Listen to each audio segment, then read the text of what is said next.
Everybody, this is Bo back in the lounge. We're going to go out to Bacone College once again, talk to head wrestling coach Brett Oleson. How you doing, sir? I'm doing good. Yourself?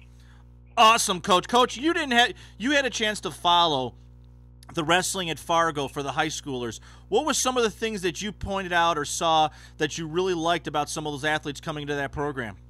Great athletes, a lot of good wrestling, and a lot of upsets. I mean, it's just who's in shape, who's ready to rock and roll, who's gonna wrestle. So a lot of good stuff there at Fargo. Absolutely. Now within your program that you have right now, you said you finished your recruiting. You're in a very good spot for yourself. But you know what? You still got those veterans that have been there for the last several years. Who are those guys coming forward that are really cementing your team right now?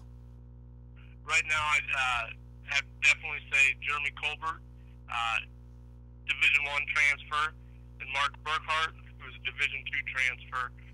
Both guys are definitely team leaders, pushing others. Can't say enough good things about those two. Jewel Jackson's another one at 141, and we'll have a couple other transfer students. So we're definitely looking at being a solid team, well-rounded, a lot of good depth. We'll have a big team, so I'm excited for what this year has in store for us.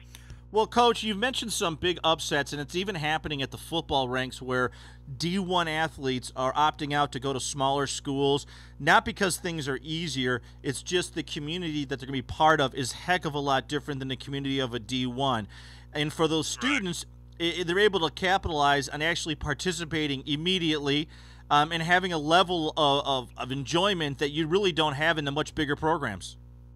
Right. It's funny you say that.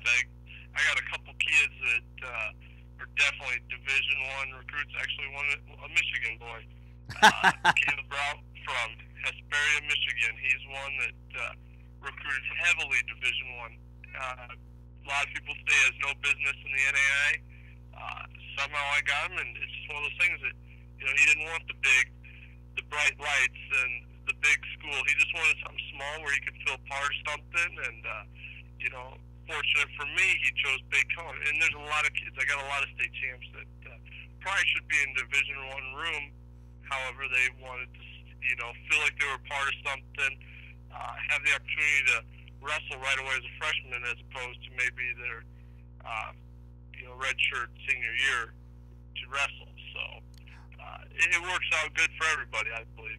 Well, the thing that a lot of people don't realize in wrestling and there's only a few other sports that are quite like wrestling, is when you have open tournaments, those D1 guys are in fact going to go against other D1 athletes. It's not like they're only going to wrestle in the NAIA. When there's open tournaments, everybody shows up, and those are marathons. Yeah, those can be brutal. We went to one last year in Des Moines, and my goodness, we had Iowa there, some Iowa State kids, some UNI kids, Nebraska. It's one of those things that, you got to pick those wisely as far as to what level you're on. Last year we were very young, and, this year will be better. But, we went up against everybody, and sometimes it made for some long days going against those D1 boys. Well, yeah, but it also gives credit to what you do there and your philosophy. Coach, there's a lot said about philosophies in many different sports. In wrestling, we don't really get a chance to ask those questions, but I'm going to ask it. What is your philosophy, your core belief in your program? What I do is, my philosophy is just work hard, outwork the other team. That's what we strive to do.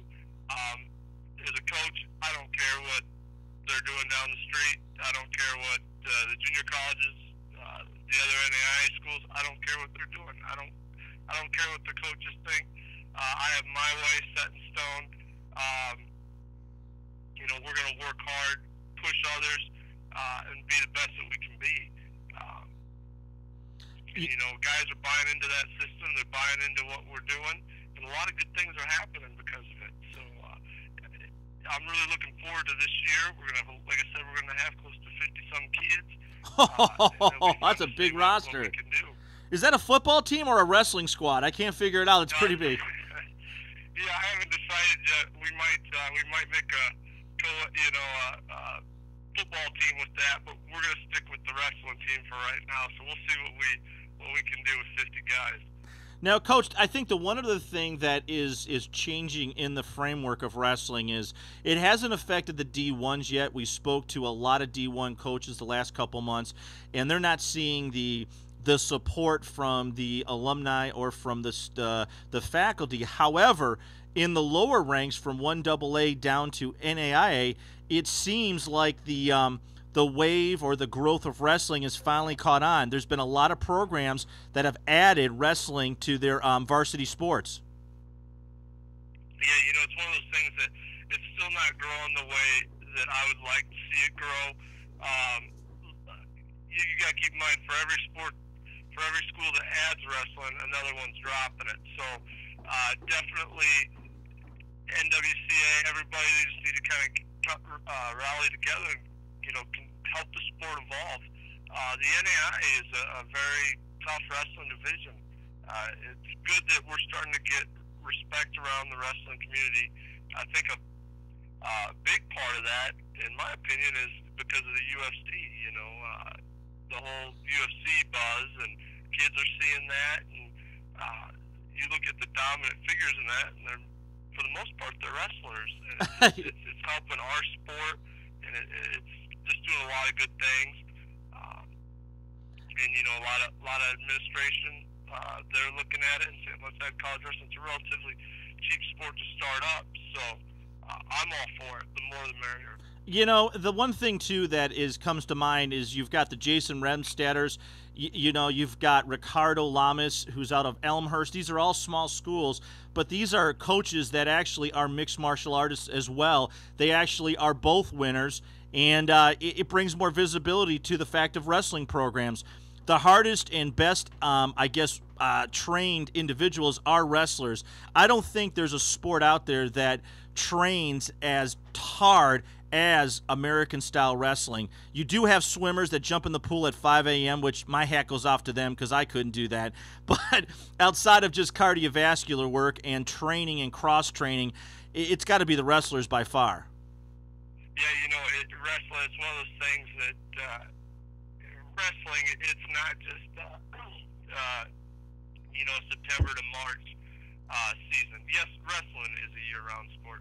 You look at the dedicated guys that strive to be their best, they're working out 3 times a day.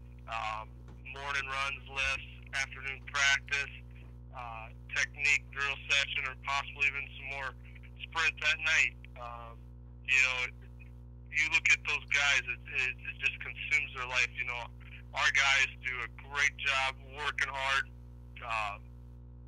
busting their butt. They're not doing that for me. They're doing that for themselves because they want to be the best that they can be.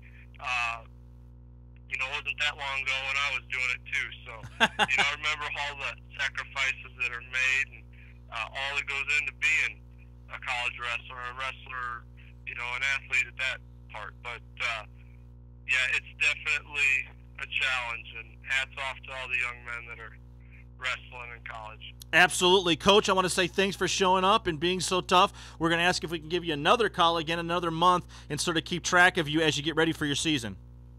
Absolutely. Looking forward to it. Brett Oleson, Bacone College Wrestling. Check it out. Thanks a lot. All righty. You take care of yourself, Coach. All right, you too, man. Bye. We're off the air.